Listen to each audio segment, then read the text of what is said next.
Përshëndetje të nderuar miq, përshëndetje të dashur ndjekës, shpresoj që sot të keni nisur ditën me shumë energji të bukur, të keni nisur ditën me shumë pozitivitet dhe adrenalin.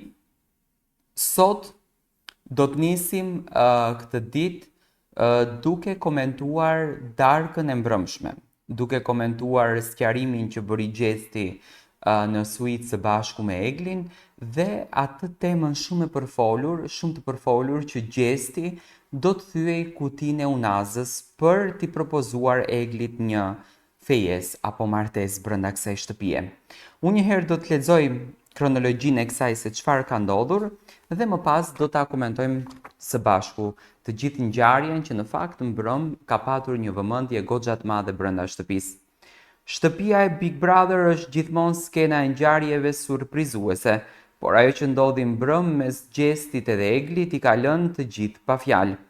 Pas një periudhe të gjatë emocionesh të përziera, tensioneve dhe dyshimeve, çifti i shumë përfolur i këtij edicioni duket se më në fund ka gjetur qetësinë, të paktën për disa momente. Gjestit edhe Eglit ju dha mundësia të kaloni një natë në suitën luksoze brenda shtëpisë, një privilegj që shpesh kthehet në një moment kyç për banorët. Dhe me sa duket, për ta, kjo ishte nata ku çdo dyshim dhe pengesë u la pas. Pasi kaluan orë të tëra larg syve kurreshtar të banorëve të tjerë, të dy u rikthyen në lojë me një energji të re dhe me një afeksion që nuk mund të fshihej. Por momenti më emocional erdhi menjëherë pas kthimit të tyre nga suita. Gjesti i ndjerë në faj për të gjithë situatat e vështira që kishte krijuar më herët me sjelljen e tij ndaj Eglit, bëri një veprim që pak e kishin pritur. Ai u rikthye në dhomë dhe kërkoi falje publikisht prindërve të Eglit për dhimbjen që mund t'i ketë shkaktuar vajzës së tyre. Një gjest i tillë tregoi një anë më të ndjeshme të tij, diçka që fansat e kishin parë shpesh. Ndërkohë jashtë shtëpisë fansat edhe ndjekësit kanë filluar të përflasin se Gjesti po përgatit një tjetër surprizë të madhe. Thuhet se ai po mendon të hap kutinë e emergjencës ku ndodhet një unazë fshehur dhe t'i propozoj Eglit fejes ose martesë. Një lëvizje e guximshme, sidomos duke marrë parasysh dinamikën e marrëdhënies së tyre brenda kësaj shtëpie.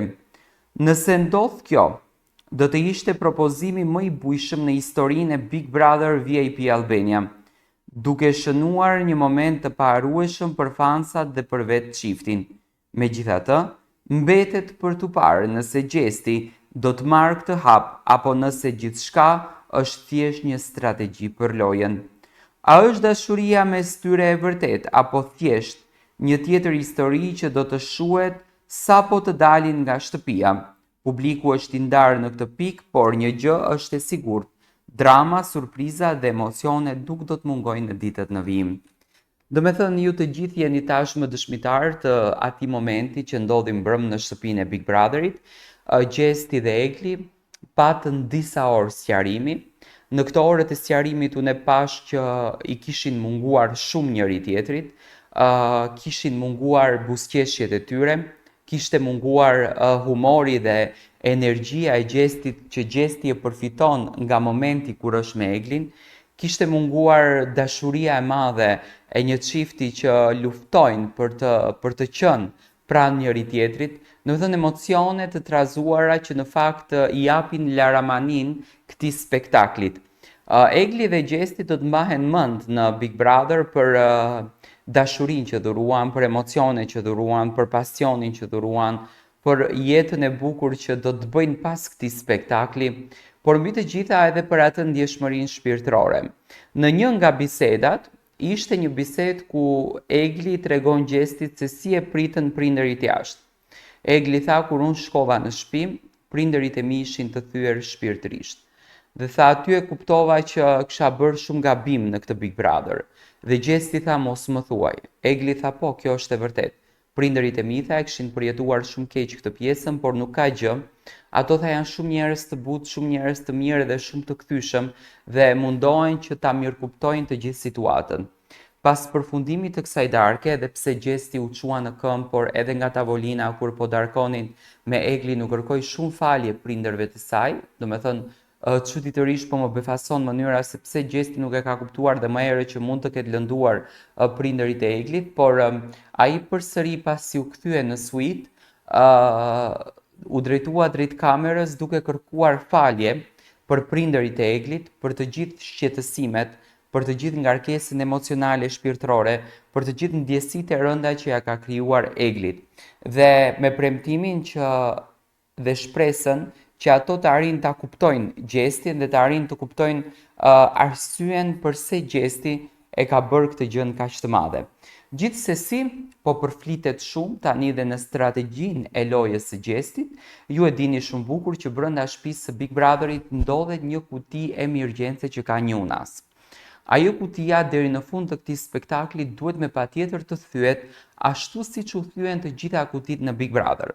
Dyshimet e para ishin që do ta thyej Laerti për Valbonën, por Laerti nuk do ta bëjë këtë gjë, sepse ka patur edhe diskutime shumë të mëdha me Valbonën dhe mendoi që një burr i cili është 51 vjeç nuk mund të mbajë mbi shpinën e tij, mbi supet e tij, një goditje kaq të madhe ku ofendohet nëna, ofendohet motra dhe ofendohet i gjithë rrethi i gjerë. Por mbi të gjitha pritet që tashmë gjesti të luan këtë strategji. Gjesti në ditët në vazhdim pritet të thyej kutinë e emergjencës ku brenda saj ka një unas mbi të cilën do t'ia dhuroj Eglit. Dyshimet janë shumë të mëdha. Të gjithë flasin për këtë kuti. Egli në fakt mezi e pret, është një temë që sot është të trajtuar edhe në Top Channel, që gjesti do të thyej këtë kutin. Unë dëshiroj që gjesti ta thyej këtë kutin dhe ta bëj këtë veprimin të papritur në sytë të gjithë banorëve dhe të gjithë shqiptarëve dhe të tregoj atë seriozitetin që ai ka në emocione, por një dyshim tjetër është që mua më thotë që gjesti nuk do ta thyej sepse gjesti ka thënë disa herë Eglit që unë nuk ndjej diçka më shumë për ty përpos asaj që ne kishim. Por në këtë rast, me rikthimin e Eglit në shtëpi dhe me qëndrimin që Egli ka dhe me natyrën që Egli mundohet të vazhdoj këtë lojë dhe me këtë seriozitetin e saj, me këtë largësinë që ka që nuk dëshiron që të thyej premtimin e dhënë te prindërit, gjestin e bën më kurreshtare dhe gjesti afrohet më shumë. Unë e kam thënë gjithmonë që gjesti është natyra e shpirtit të lirë dhe shpirti i lirë nuk dëshiron që të jetë i robëruar, nuk dëshiron që të jetë i kërcënuar në një farë mënyre. Do të thënë gjërat nuk i do me zor. I do gjërat me butësi, i do gjërat me dashuri, i do gjërat me pozitivitet. Dhe Egli vetëm në këtë formë mund t'ja marrë zemrën gjestit. Dhe atë gjë po bën Egli. Avash, ajo po mundohet t'ja merr zemrën gjestit. Për shembull natën e mbrëmshme, ato të dy kanë biseduar shumë bukur, kanë folur shumë qartë dhe në raportin me Eglin, gjesti e ndjente vete një bos. Tani, a është Egli kjo në dashuri?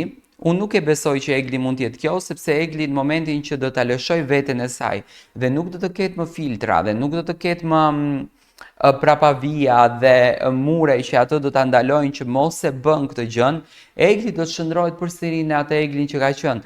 Dhe mendoj që duke bërë një logjik të ftohtë gjesti dhe arsyen pse është aty brenda, nuk ma merr mendja që do të thyen këtë kutinë e emergjencës, por fansat aludojnë dhe amendsojnë që gjesti do ta thyej këtë kutinë. Unë jam pro dashurisë së tyre, unë jam pro lidhjes edhe pro marrëdhënies, gjithmonë kam qenë pro mirësisë edhe shpirtit fisnik, por do të shohim se çfarë do të ndodhë në ditët në vazhdim. Dua të marr mendimin tuaj për këtë qendrim. Mendoni ju që gjesti do ta thyej kutinë e emergjencës?